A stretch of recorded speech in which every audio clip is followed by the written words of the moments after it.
삶을 열어가는 아름다운 신앙간증 오직 주만이의 김명인입니다.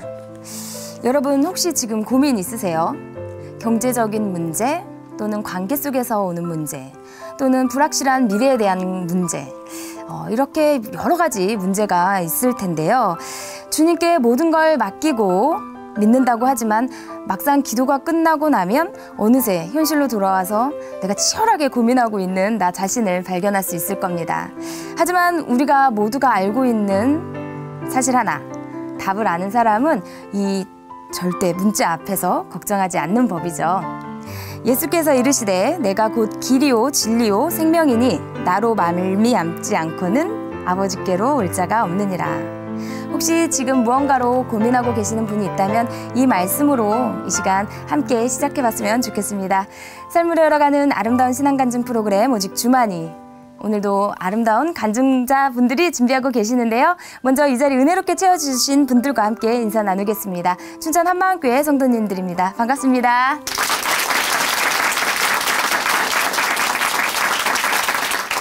네, 오늘 첫 번째 출연자 만나보겠습니다. 이번에 나오실 분은요, 오로지 돈을 모아서 잘 사는 것만이 삶의 목표였던 자매님입니다. 그런데요, 부활의 복음을 만나서요, 이 부활의 복음이 로또 당첨보다 더 기쁜 소식이라며 이 소식을 마음껏 전하고 계신다고 하는데요. 과연 어떤 사연인지 함께 만나보겠습니다. 춘천 한마음교회 임정순 자매님, 큰 박수로 모십니다.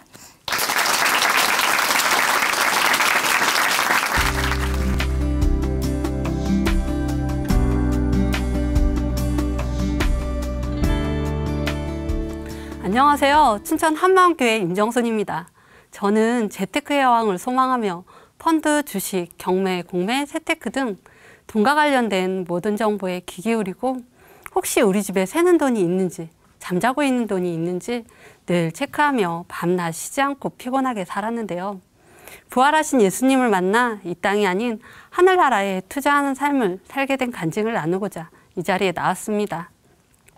저는 강원도 정선에서 일남 4녀종 막내로 태어났어요. 제 위로 오빠가 한 명 있는데 엄마는 아들을 하나 더 보시기 위해 자식이 넷이 있음에도 저를 낳으셨다고 해요. 그런데 소원하던 아들이 아닌 딸을 낳고 섭섭한 마음에 저를 엎어놓았단 말을 들었습니다.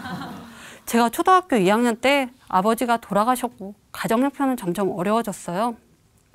그때 엄마 나이가 30 중반이셨는데 막막한 상황에서도 생활력이 강하셨던 어머니는 남자분들도 하기 힘든 공사장일, 공장일, 밭일 등 밤낮 쉬지 않고 일을 하셨습니다.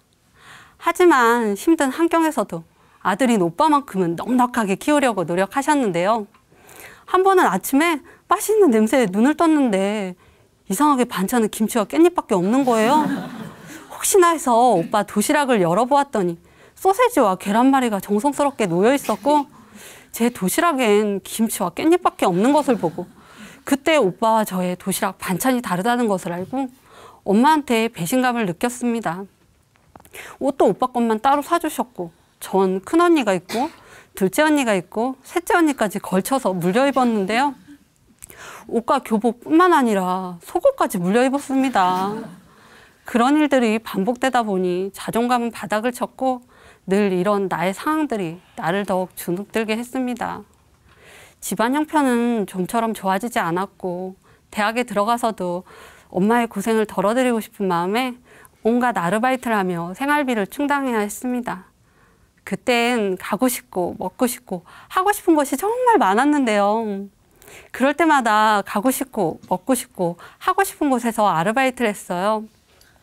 졸업을 하고 들어간 직장에서도 낮엔 정상 근무를 하고 새벽엔 건물 청소, 주말엔 아르바이트를 하기도 했고 또 다른 회사에서는 격일제 근무라 24시간 일을 하고 낮에는 횟집에서 아르바이트를 한 적도 있어요. 휴가 땐 시골 집으로 엄마를 뵈러 갔는데 엄마께서 당근 뽑는 일과 농약 줄 잡는 일을 가면 6만 원을 주니까 같이 가자고 해서 1년에 한 번뿐인 휴가를 밭에서 보낸 적도 있습니다. 당시 돈을 많이 주는 곳으로 옮겨 다니면서 일을 했는데요. 대관령에 있는 목장에서 직원을 구하는데 숙식도 해결해주고 다니던 곳보다 월급을 많이 준다고 했어요. 밤엔 숙소의 불빛과 하늘의 별빛이 전부인 곳에서 힘든 시간을 버틴 적도 있습니다. 저에게 시간은 곧 돈이었고 통장에 쌓이는 숫자들은 제가 살아가는 이유였어요. 돈을 쫓아 여기저기 옮겨 다니다 보니 주민등록 등본의 이전 주소지는 한 페이지를 넘어갔어요. 동사무소에서는 젊은 처녀가 직업과 거주지가 너무 자주 바뀐다며 간첩으로 오해, 조사를 받은 적도 있습니다. 결혼 전에는 절약하고 저축하는 것만이 유일하게 돈을 모을 수 있는 방법이라고 생각했는데 군인인 남편을 따라 이사를 많이 다니면서 부동산에도 조금씩 눈을 뜨게 되었어요. 있는 옷 중 좋아 보이는 옷으로 갈아입고 인근 부동산을 찾아다니며 복부인 흉내를 내기도 했습니다. 그동안 모은 돈으로 전세를 끼고 빌라를 샀는데 집값이 4천만 원이 올라 적지 않은 돈을 벌게 되면서 본격적으로 재테크에 목숨을 걸게 되었어요. 신혼 때부터 범원을 다니며 나이 드신 분들 사이에서 치열한 눈치전을 펼치면서 경매에 참여도 하고 쇼핑을 하듯 경매, 공매 사이트에서 새로운 물건이 나올 때마다 신상 가방을 본 듯 가슴이 설렜습니다. 집을 사고 팔면서 크고 작은 수익이 날 때마다 나도 한번 잘 살아봐야겠다는 생각이 가득했어요. 재테크에 종잣돈을 만들기 위해 쉬지 않고 일을 하고 새는 돈은 무식하게 막았습니다. 보통 사람들은 상여금과 보너스를 받으면 꽁돈이라고 생각하고 그동안 사고 싶은 물건을 사잖아요. 저는 한 푼도 쓰지 않고 그대로 저축했고 아이 용품은 중고 사이트에서 사서 중고로 되팔아 아들이 어릴 땐 분유와 기저귀값만 들었을 정도로 알뜰하게 키웠습니다. 제가 아들을 출산한 날 남편이 예쁜 장미꽃을 한 다발 사왔는데 그때 제가 남편한테 미친 거 아니야? 하며 크게 화를 냈어요. 아니 먹을 것도 아니고 장미꽃을 한 송이도 아니고 제 나이만큼 사왔더라고요. 저희 집은 한겨울에도 보일러를 틀지 않았는데요. 남편이 너무 춥다 이렇게 말하니까 아들이 아빠 옷 더 입어 하더라고요. 그때 저희 남편이 내복, 겉옷, 잠바에 이불까지 덮고 있었거든요. 생일날은 케이크 너무 비싸서 카스테라에 요플레를 뿌리고 그 위에 초를 꽂고 생일 축하 노래를 불러주었더니 남편이 너무 어이없어하며 다음엔 케이크로 사면 안 돼? 하고 물어본 적도 있습니다. 단돈 100원도 이유 없이 쓰는 돈이 없었고 잠들어 있는 돈이 없을 정도로 바쁘게 살았어요. 아이가 초등학교에 들어가니 지방 소도시에도 잘 사는 동네라는 것이 있더라고요. 나도 한번 저 무리에 들어가 봐야겠다는 생각이 들었어요. 뒤로는 바다 조망과 앞으로는 산이 펼쳐지고 스크린 골프장과 헬스장이 있는 아파트에 분양권을 샀습니다. 아파트가 조금씩 지어질 때마다 저에게 큰 기쁨을 주더라고요. 공사 중인 아파트를 바라보며 침대와 소파, 책장을 넣고 빼기를 반복하며 이사가는 날을 손꼽아 기다렸어요. 집은 어느새 내 채가 되었고 이사 다니면서 투자한 집들의 월세, 전세를 주느라 분주했어요.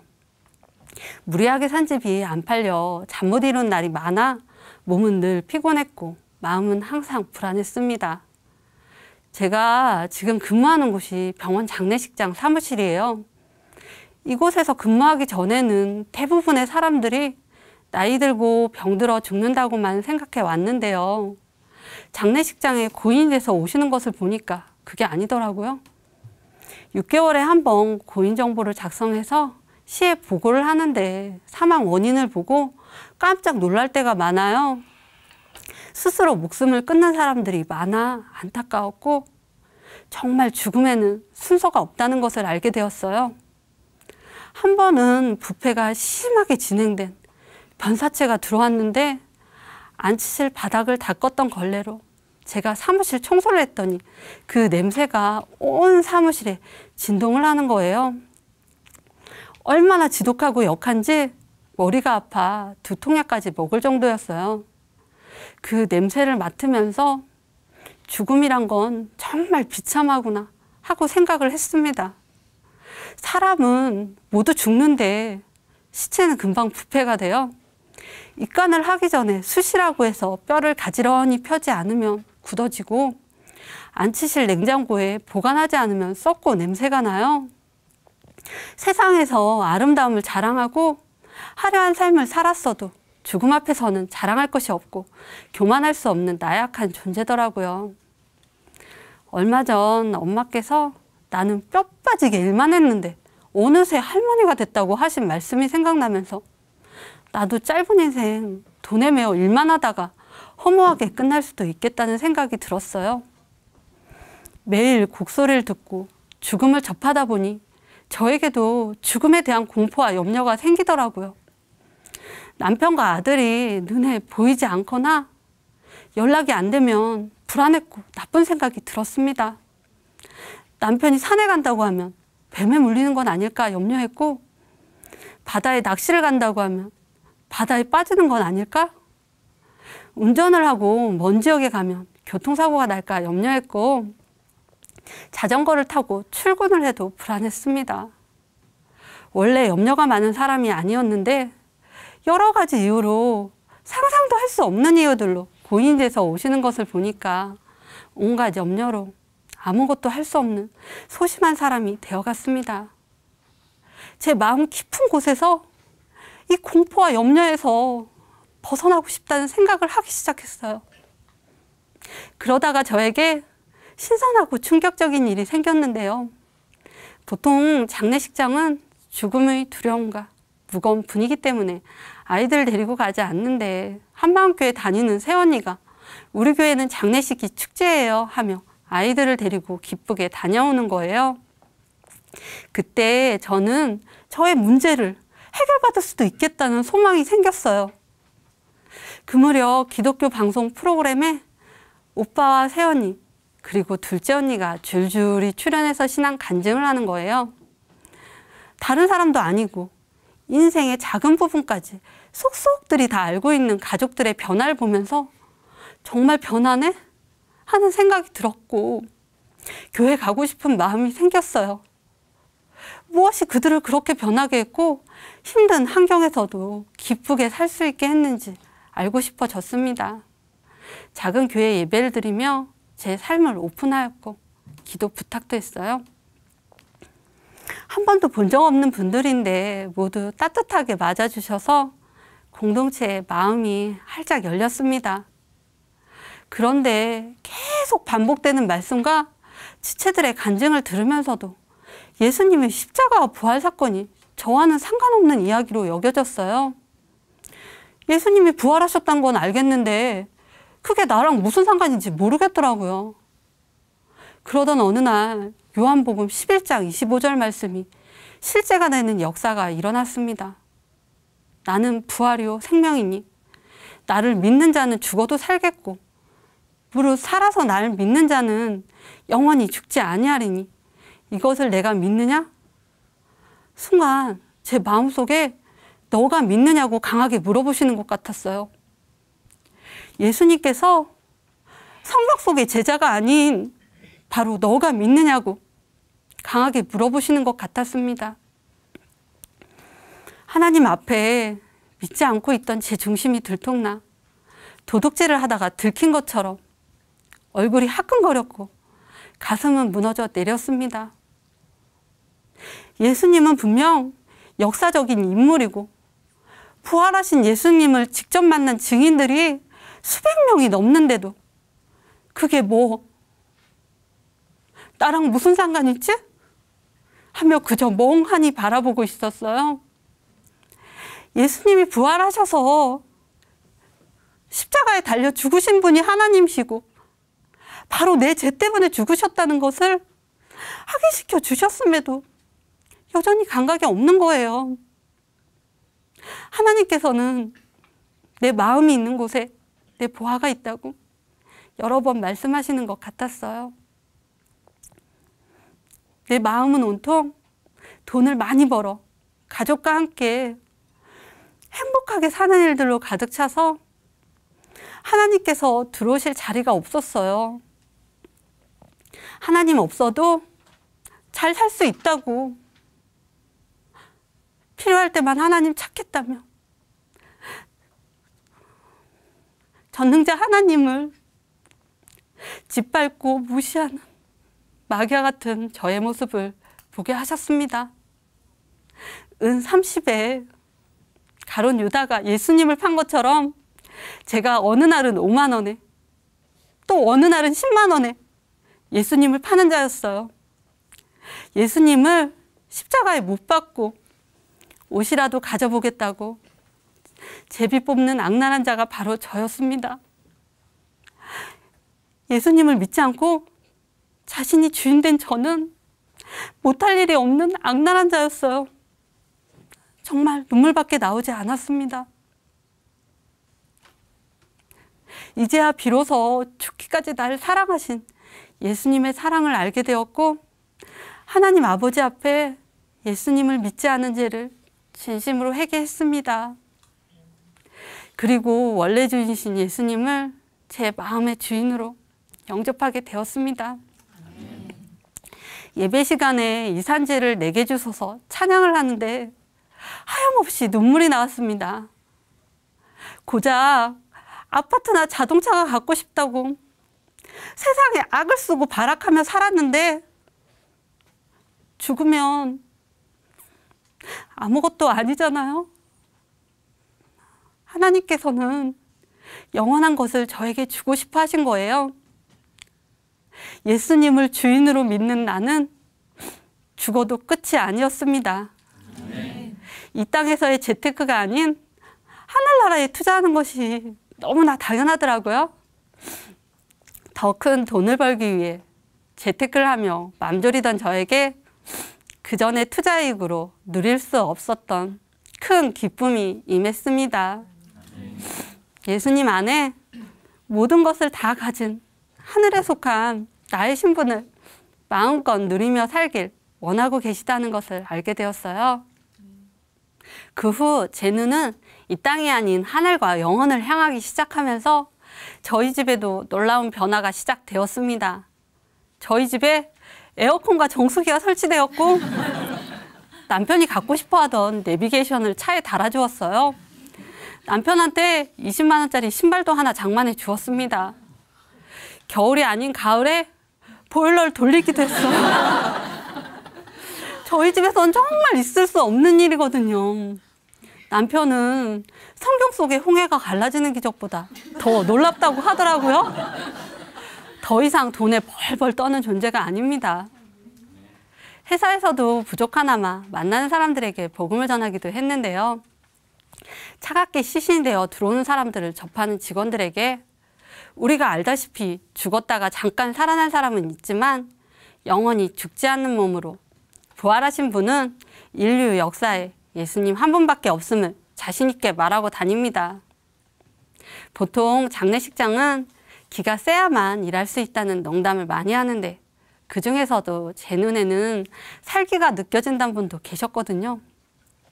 거래처 사장님들께서 실수를 하시며 나는 바쁜 사람인데 시간 뺏는다고 소리소리 질렀어요. 그럼 나와는 같이 일을 못 해먹겠다고 하시는 분이 한둘이 아니셨고 사장님께 직접 전화해서 저 때문에 피곤해서 일을 못 해먹겠다고 하시는 직원분이 있을 정도였어요. 돈이 100원 하나 안 맞으면 사람들을 피말리게 하고 저 또한 가슴 졸이며 살았어요. 물론 사장님께서는 100원 하나 틀리지 않는 저를 보시며 떡소리 난다며 인정해 주셨지만 직원들은 다 저를 미워하는 것 같았어요. 그랬던 제가 지금은 직원들을 가족처럼 대하며 사랑의 눈빛으로 보게 되었어요. 저 여자가 갑자기 왜 저러지? 하며 저에게 다가와 무슨 좋은 일이 있냐고 물어보시는 분도 계신데 그럴 때면 예수님 믿어서 그렇다고 너무 좋다고 말하고 다닙니다. 저희 소장님께서는 꽃구경 가기 좋은 날이나 단풍이 곱게 물든 가을날 이런 날은 놀러 가고 싶지 않아? 하고 물어보시곤 하셨는데 그때마다 소장님 나가면 다 돈이에요 하고 대답했던 저였는데요. 그동안 가족들에게조차 돈 쓰는 것에 인색했던 제가 예수님을 주인으로 믿고 직원들에게 성경책과 신앙서적을 선물하며 복음을 전하고 있어요. 하늘나라에 쌓일 상을 생각하면 아깝지 않더라고요. 또 친구들을 집에 초대해 식사 대접을 하며 기쁘게 복음을 전하기도 했는데요. 시골 생활을 갑갑하게 생각하며 울적해하던 친구는 환경이 문제가 아니라 자기가 주인 되어서 행복하지 못했다며 회개하고 부활하신 예수님을 영접했어요. 지금은 너무나 기쁘고 자유한 삶을 살고 부활하신 예수님을 전하는 귀한 사명자가 되었습니다. 남편과 저는 만나면 재테크가 아닌 예수님의 말씀을 나누고 예수님의 사랑으로 서로를 보게 되었어요. 제가 말주변도 없고 전도를 정말 못하는데 하나님께서 주신 첫 열매가 남편입니다. 볼 때마다 너무 귀하고 소중해서 감사가 되었어요. 그동안 전 재테크를 잘해 큰 돈을 벌어 가족과 함께 잘 먹고 잘 사는 것이 목적이었는데요. 그런데 1000명이 넘는 사람들의 장례식을 지켜보면서 짧은 인생 떠날 때 가져갈 수 있는 것이 아무것도 없다는 것을 알게 되었습니다. 이 땅의 것들은 내가 죽고 나면 나와는 상관없는 것이고 하나님 안에 있는 것만이 영원히 남는다는 것을 알게 되었어요. 답답한 현실과 막연한 미래로 인해 돈의 투자처를 찾아다니며 자유함 없이 살던 저에게 부활의 복음은 로또 당첨금보다 더 큰 기쁨이고 소망이 되었습니다.